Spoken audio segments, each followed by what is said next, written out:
Trop, je sais pas, mais risqué, oui. Allez, disons sensible. Le feedback étant un message retour à propos de ce que l'autre a dit, a fait, a provoqué, forcément vient toucher des cordes sensibles et émotionnellement, c'est pas neutre. Donc du coup, c'est bien de pas faire n'importe quoi. J'imagine que certains d'entre vous d'ailleurs ont déjà résolu ça très simplement en disant pour moi, le feedback, c'est niet. Dommage. Et si c'était un bon risque à prendre, je rappelle quand même que le feedback, c'est un investissement relationnel. Et donc, ça peut rapporter gros.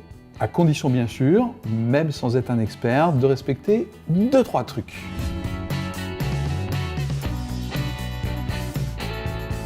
Ah, l'art et la manière. Ouais, mais pas seulement. Il y a aussi la peur de réaction de l'autre. Comment il ou elle va prendre le feedback. Là, à ce stade, il y en a certains qui se disent « Hey, ça se corse, hein ?» C'est vrai.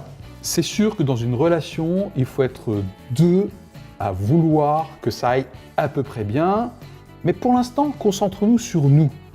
Pas la peine d'attendre que tout soit parfait pour enfin se lancer et faire ce feedback.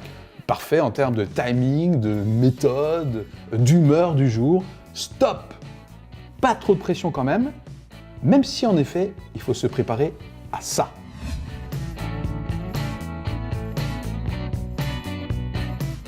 Allez, on check. Pour émettre votre feedback, avez-vous cherché à appliquer une méthode, par exemple le SBI des anglo-saxons? Vous avez soigneusement évité des mots toxiques comme toujours, jamais, le mais? État d'esprit? Clean?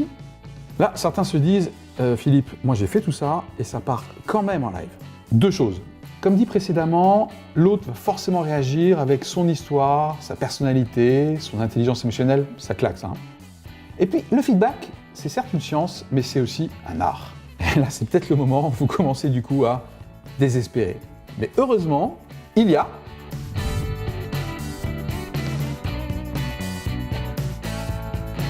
pitié, ne vous privez pas des bienfaits relationnels du feedback sous prétexte qu'il est sensible. Je suis là. Monsieur Feedback, c'est là pour vous aider à progresser.